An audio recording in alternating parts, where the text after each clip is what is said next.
अस्सलामु अलैकुम वरहमतुल्लाहि वबरकातुहू नहमदुहु व नुसल्ली अला रसूलिहिल करीम। आगही रमज़ान के हवाले से आज का प्रोग्राम ज़कात की आगही के हवाले से है। ज़कात इस्लाम का एक बहुत अहम पिलर है और ये माल की इबादत है और हर एक पे फ़र्ज़ नहीं है। अल्लाह तबारक व तआला ने जिसको माल अता किया है उस पे फ़र्ज़ है। आज हम गुफ्तगू करेंगे कि किस माल पर है, कितने माल पर है, किसको देनी है। तो हम कुछ बेसिक चीज़ों को कवर करने की कोशिश करेंगे आज। ज़कात बुनियादी तौर पे माल की क्लींजिंग को कहा जाता है। ज़क्का युज़क्की तज़कियतन कहते हैं क्लींजिंग को। तो जो माल पाक हो जाता है इससे, ज़कात देने से माल पाक होता है, सदका करने से माल महफूज होता है, रिश्तेदारों पे ख़र्च करने से माल बढ़ जाता है। ये अल्लाह तबारक व तआला का निज़ाम है। अब जब ज़कात हम दे रहे होते हैं, किस माल पे ज़कात है? पहले ये कि ज़कात फ़र्ज़ कब होती है? एक आदमी जिसके पास एक अरसे सामान आया, कितना सामान आया? 52.5 तोला चांदी या 7.5 तोला सोना या इसके बक़दर करेंसी कैश, ये इसके पास रहा और एक साल गुज़र गया और वो रकम उसके पास मौजूद थी। अब ये साहिब निसाब कहलाएगा। पहली बात, अब जब ये साहिब निसाब आएगा, अब इसके बाद अब इसको ज़कात अदा करनी है। ज़कात आकिल बालिग मुसलमान पे फ़र्ज़ है, बच्चों पे ज़कात नहीं है। अब ये ज़कात अदा करने जाएगा तो ज़कात अदा करने के लिए इसको पहले अपने माल को देखना होगा। सवाल हुआ किस माल पर ज़कात है, ज़कात किस माल पर है? तो याद रखिएगा 4 कैटेगरीज, ओनली 4।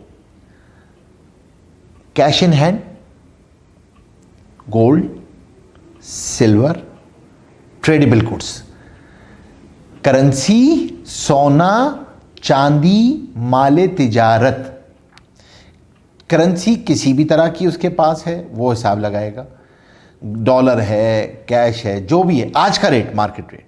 सोना किसी भी मकसद के लिए रखा हुआ है, पहनता है, घर में पहनती हैं खातून, वैसे ही रखा हुआ है, बिस्किट रखे हुए हैं, किसी भी मकसद के लिए सोना रखा हुआ है, गोल्ड मार्केट वैल्यू, सिल्वर किसी भी मकसद के लिए मार्केट वैल्यू। माले तिजारत किसे कहते हैं? माले तिजारत कहते हैं जिस चीज को खरीदा है बेचने के लिए, आपकी नीयत थी ट्रेडिंग, कोई प्लॉट खरीदा, बेचने की नीयत मुतय्यन थी। प्लॉट खरीदा, ये नहीं पता था, पता नहीं घर बना लूंगा, बेटी को दे दूंगा, देख लेंगे, तो ये माले तिजारत नहीं है। कई नीयतें होने से माले तिजारत नहीं बनेगा। माले तिजारत के लिए वन सर्टेन इंटेंशन चाहिए, ठीक है? ये इंपॉर्टेंट बात है समझने के लिए, क्योंकि लोग इसमें कंफ्यूज होते हैं। और इन्हीं 4 चीज़ों पे ज़कात है, ना डायमंड पे ज़कात है, ना पर्ल्स पे ज़कात है, क्योंकि ये अल्लाह का हुक्म है, मनसूस है। इन्फाक का बाब बहुत बड़ा है, ज़कात फ़र्ज़ है। ज़कात देने वाले को सखी नहीं कहते। सखावत का थ्रेशोल्ड ज़कात के बाद शुरू होता है। ज़कात तो फ़र्ज़ है, इन्फाक का बाब बहुत बड़ा है। हाँ, किसी के पास डायमंड्स माले तिजारत है, कोई ज्वेलरी है, ज्वेलर है, तो उस पर ज़कात आएगी। अब आपने इन 4 का अमाउंट को जमा किया, जो अमाउंट आ गया ये आपके ज़कातेबल एसेट्स हैं। ज़कातेबल एसेट्स हैं। कैश आपका किसी, अच्छा, रिसीवेबल्स भी कैश हैं, आपने किसी को पैसे दिए हुए थे, पैसे आने हैं, वो भी कैश है। फिर इसी तरीके से जो है आपने सिक्योरिटी डिपॉजिट कहीं पे रखा हुआ है, कहीं सेविंग अकाउंट्स में रखे हुए हैं, कहीं पे आपने इन्वेस्टमेंट की हुई है, सब आपका कैश इन हैंड में आ रहा होगा। अब आपने किसको ज़कात देनी है? तो सबसे पहली चीज़ तो यह कि ज़कात देने के लिए नीयत शर्त है, नीयत ज़रूरी है। ज़ुबान से कहना ज़रूरी नहीं है, नीयत ज़रूरी है।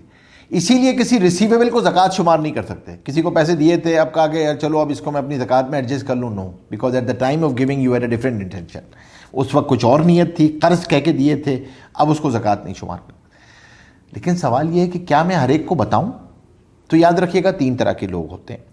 आपके पास आपके रिश्तेदार होंगे, जानने वाले होंगे, जिनको आप जानते हैं, और आज ये सबसे मुश्किल तबका है। یہ جو سفید پوش ہے نا، یہ بیچارہ ہاتھ بھی نہیں پھیلاتا اور سب سے زیادہ مستحق ہوتا ہے.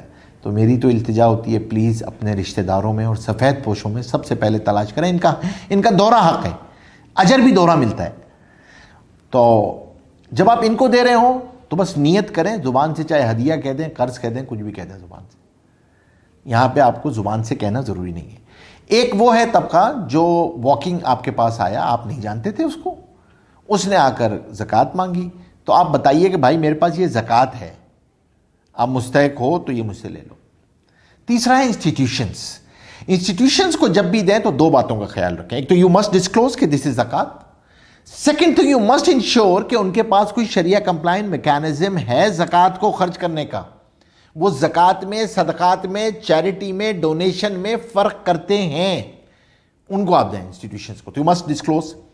کوئی بھی انسٹیٹیوشن ہے جو زکوٰۃ کو دے رہے ہیں، کس کو زکوٰۃ نہیں دی جائے گی؟ زکوٰۃ مسلمان کو دی جاتی ہے، غیر مسلم کو صدقہ دیا جاتا ہے. تو مسلمان ہونا چاہیے جس کو آپ دے رہے ہیں، غیر مسلم کو نہیں دے سکتے.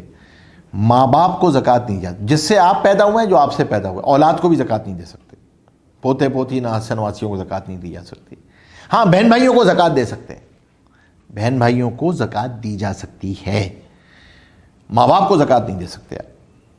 اور زکوٰۃ کی امپورٹنٹ چیز کیا ہے پھر، کہ جب آپ زکوٰۃ دیں تو کسی کو مالک بنائیں، آپ اس کو اونرشپ ٹرانسفر کریں اس کو. اسی لیے جب روڈ پہ کھلا کے آپ افطاری کرا رہے ہوتے ہیں تو وہ زکوٰۃ سے نہیں ہو سکتی، کیونکہ آپ مالک نہیں بناتے. مالک بنانے کا مطلب یہ ہے کہ اگر وہ افطاری اٹھا کر بیچ دے تو آپ اس پہ کچھ کمپلین نہ کریں. اونرشپ ٹرانسفر کر دی آپ نے، وہ جو مرضی کرے اس کو. تو اس کا خاص طور پہ اہتمام کریں. پھر دوسری بات